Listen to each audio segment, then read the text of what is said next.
violência do Rio de Janeiro é o pontapé inicial do novo livro de Milton Coutinho, No Domínio de Swan. E a gente pensa que o livro vai ficar apenas nisso, afinal, essa violência é hoje uma das recorrências da literatura brasileira.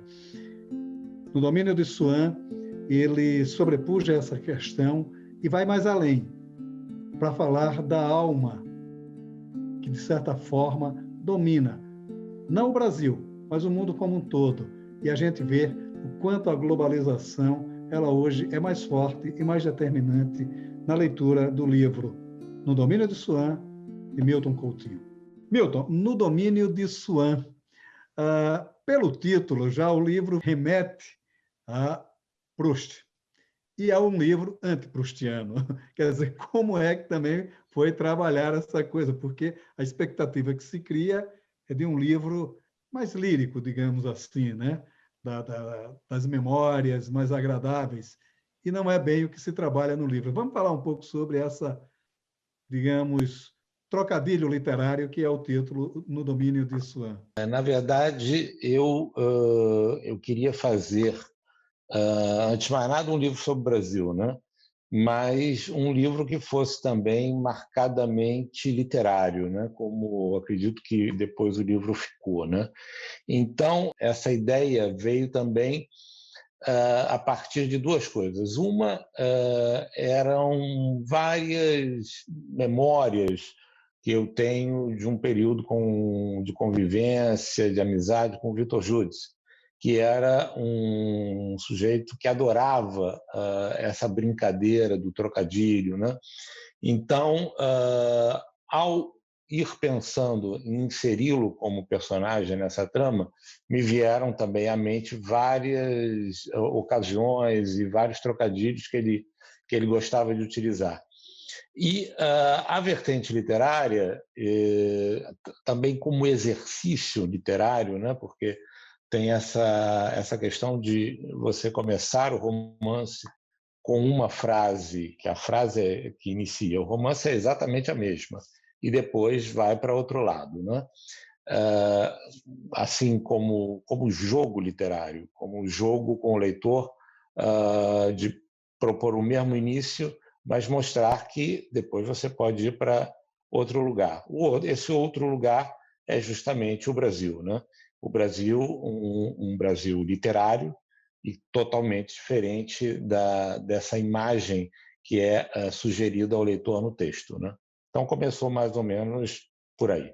Em determinado ponto, o próprio personagem ele diz isso, né? Quer dizer que ele não fala do Brasil, mas fala do Rio de Janeiro, né? Quer dizer, não que ele fale do Rio de Janeiro, mas que o Brasil para ele seria o Brasil que ele conhece é o Brasil do Rio de Janeiro e por isso a limitação em tentar, não digo alimentação, mas tentar demonstrar mais o país, mas demonstrar uma cidade que terminou se degradando pela sua própria história, né? A degradação de sua própria história, que num primeiro momento parece uma coisa meio daquilo que o Nelson Rodrigues chamou de complexo de vira-lata, como se o Brasil fosse, mas que não é isso que o livro, enfim, termina traduzindo. Você acaba fazendo uma certa brincadeira também com o próprio leitor, né? Para que o leitor comece a comprar uma imagem que não é a imagem que acaba vendendo o livro. Quer dizer, como é que foi trabalhar isso também? Sim, o livro tem várias pistas falsas para o leitor, né? E não, por acaso, cada capítulo, como você sabe, tem um título principal e um subtítulo, né? E da terceira parte é o engano, que se refere não apenas a um engano claro que o protagonista vive, né, naquela parte específica do livro, mas é metonímia do romance inteiro, né? Que vai nessas brincadeiras, nesses jogos literários, enganando o leitor, né? Tentando surpreendê-lo com determinadas soluções literárias. Agora, só para não esquecer também a questão que você mencionou do Rio de Janeiro, há um momento em que o narrador, o protagonista, diz que a impressão que ele tem é que o Rio de Janeiro seja a parte de território brasileiro que melhor representa o país. É claro que isso não é exatamente um bairrismo, eu sou carioca, mas é duas coisas. Antes de mais nada, há quase que um pretexto para poder falar desde o ponto de vista de um território que eu conheço, né? Que é justamente a minha cidade. E, por outro lado, porque essas características do Brasil, das quais se quer falar, elas estão muito presentes no Rio de Janeiro. Quer dizer, os nossos grandes problemas, os nossos grandes males, né? Nosso apartheid social, a violência extrema, o nosso racismo disfarçado, todas aquelas coisas que, enfim, nós vamos tentando fazer de conta que não são exatamente assim, mas são, e são duríssimas. No Rio de Janeiro, elas encontram sua manifestação. Aliás, bom, daí, atualíssimo, né? O Jacarezinho, né? Enfim, todas essas questões estão muito bem representadas nesse pedaço de território brasileiro que é o Rio. Então, se insere um pouco nessa linha. Mas o protagonista ele acaba transitando por outros espaços, onde ele encontra também essas características da própria alma humana, né? Quer dizer, o ser humano lembra muito uma frase do Ariano Suassuna, né? Que ele sempre dizia: eu falo do homem do Nordeste, ele pode estar andando de moto atualmente, mas ele continua vestindo o mesmo casaco de vaqueiro, né? Quer dizer, é como se a humanidade vestisse o mesmo casaco, né? Me parece que o livro acaba transitando para uma vertente mais ou menos por aí, né? Quer dizer, como é que você analisa isso também? Sem dúvida, sem dúvida. Bom, é aquela velha história, né? Se você quiser ser universal, fale da sua cidadezinha, né? Fale do seu povoado, né? Do Goethe. Mas o trânsito do personagem, depois a fuga, entre aspas, dele para Portugal, tudo isso, na verdade, é o que dá, o que possibilita falar da mesma realidade, que é a realidade brasileira, só que de diferentes ângulos, né? Quer dizer, ao retirar o protagonista do seu território e ao falar dele em terceira pessoa, porque também quando ele sai o próprio discurso muda, né? Isso para mim, foi uma espécie de recurso que me possibilitou, como se eu tivesse várias câmeras, enfim, mudar agora eu mudo para cá, faço uma edição, agora eu jogo para cá, enfim, é uma mudança de ponto de vista, né? Que só, do meu ponto de vista narrativo, acabou enriquecendo os meus instrumentos de narração. É um livro que tem, de certa forma, uma complexidade narrativa, né? E a gente volta sempre a essa questão. Por exemplo, salvo engano, eu não conheci o Victor Gildilson, mas, salvo engano, ele não poderia nem ter vivido nesse período, né? Eu acho que ele morreu antes, né, do período histórico que se passa o romance, né? Quer dizer, trabalhar com esses elementos de contradição, porque uma coisa é você fazer isso desconhecendo coisa, mas você faz isso de maneira muito consciente, né? Quer dizer, essas falsas pistas, elas são muito conscientes, né? A gente percebe exatamente nas filigranas do romance, né? Quer dizer, é também um risco a se correr com a literatura, não é? Quer dizer, a literatura, de certa forma, para o escritor Milton Coutinho, ela é um instrumento de riscos? Bom, sem dúvida. Antes de falar sobre os riscos da literatura, eu queria só pegar o gancho no Vitor, né? No Vitor Schutz. Você lembrou muito bem, quer dizer, o período de vida do Vitor, enfim, é diferente. O Vitor faleceu em 1997. Então, nessa época, o período da morte dele foi um pouco arrastado para frente para poder coincidir com, enfim, todo o enredo e determinados fatos históricos, no caso a questão do Haiti, que ficava mais difícil mudar a data histórica do Haiti do que a data de morte de um dos personagens. Sempre com essa liberdade que o escritor toma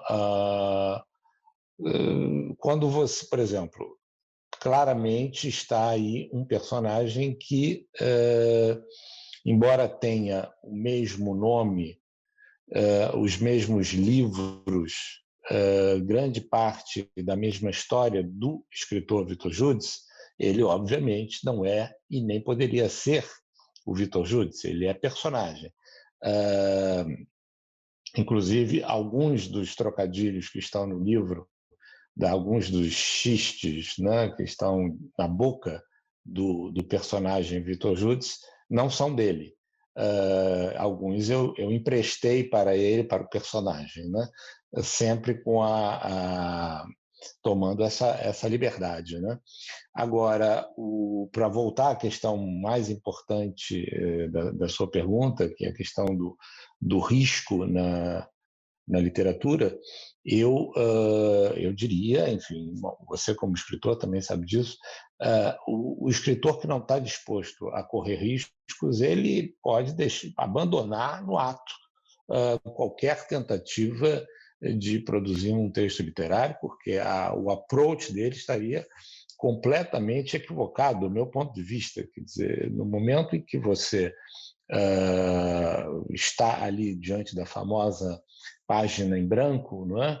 Você está solto, você está numa corda bamba, sem rede embaixo.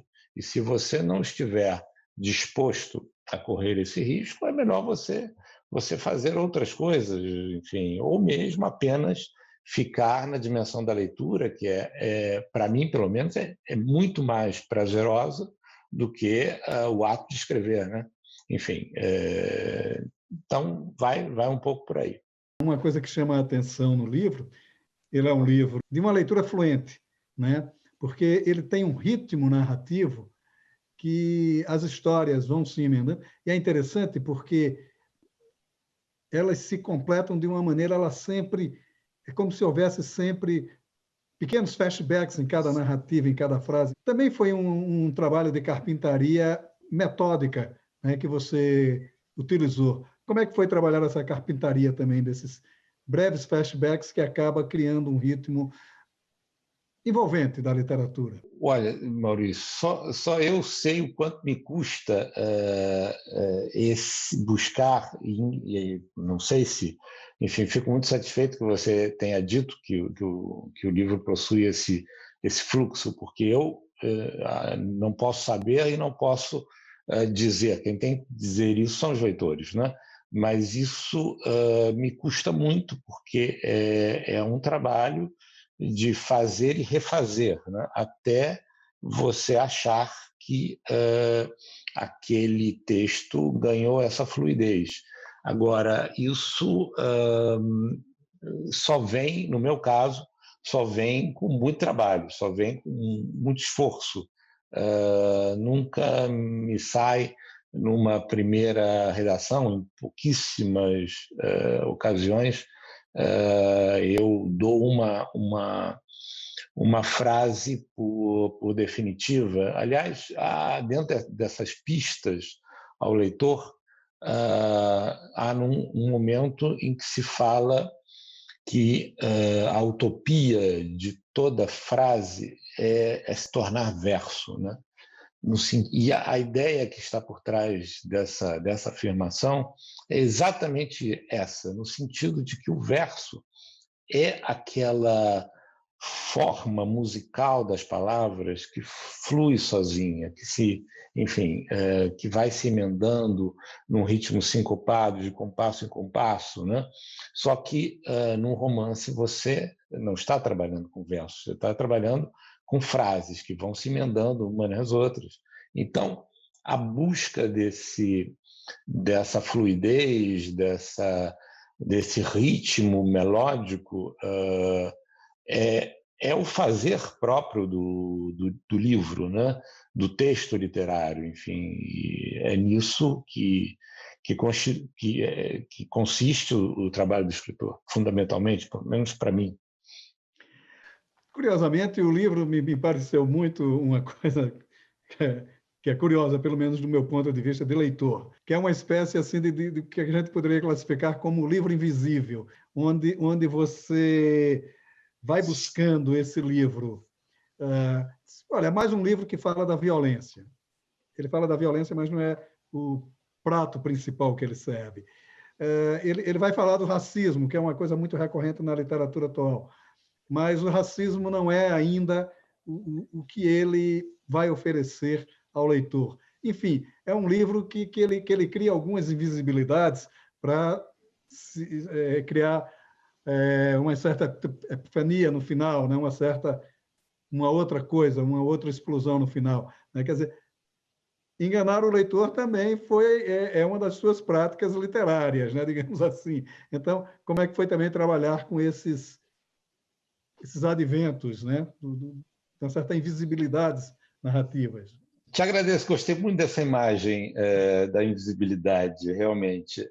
Há uma outra também que para mim é muito cara, que é a invisibilidade da literatura, porque o livro fala muito de literatura, mas fala sempre com a preocupação de que aquilo não fique uma coisa pesada, uma coisa que o leitor, agora vem o sujeito fazer aqui um ensaio literário, não é isso, né? Aquilo tem que estar costurado, inserido no texto de maneira fluida. Então, esses vários temas, eles estão presentes, sim, e estão de uma forma que não fique marcadamente, você não leia o romance e diga, bom, esse romance é um romance sobre violência, e há vários, a gente sabe que há vários romances que você diz, sobre o que é esse romance? O romance é romance sobre violência. Sobre o que é esse romance? Esse romance é sobre sexo. Sobre o que é esse romance? É sobre literatura. Eu tive a preocupação de ir dosando. Enfim, não há. Todos os temas estão presentes e, no final, está presente também, para que, enfim, a ideia um pouco era essa, né?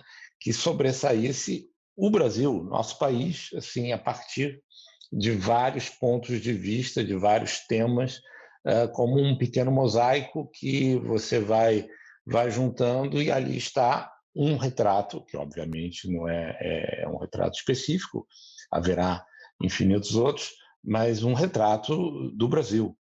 Um pouco a ideia de fundo era essa. E o método para sugerir isso, para construir isso, é um pouco esse de ir pulando de temas, mas sempre com esses elementos esses fatores internos de ligação que existem no livro. Um ponto que remete a outro que estava numa parte, depois volta, enfim, uma ideia que é retomada, que é citada aquilo numa parte que estava na outra, etc. Essas costuras internas da obra.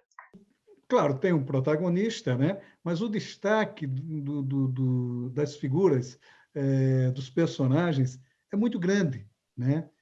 O próprio filho adotado, o Braz, a própria namorada dele, a Marta, a mulher, a Simone, né? Quer dizer, são personagens, o próprio Suan também, né? Que é o traficante. Então, a gente poderia dizer que No Domínio de Suan é um livro de personagens, é um livro construído a partir de personagens.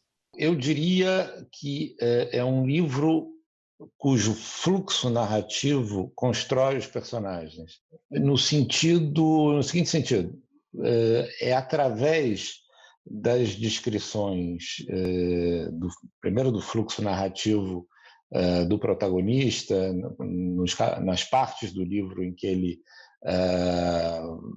narradas em primeira pessoa, ele vai dando, a partir das histórias que conta e da sua própria forma de descrever o que aconteceu, ele vai dando as características desses personagens. Enfim, o leitor, em grande parte, as informações que vai obtendo desses personagens são a partir de um fluxo narrativo, de um fluxo de pensamento do narrador que é muito subjetivo, né? E às vezes chega a ser paranoico, enfim, é um fluxo que vai assim serpenteando e como a gente havia conversado antes, né? Como em grande parte esse narrador está enganado, como vai se demonstrar mais adiante, enfim,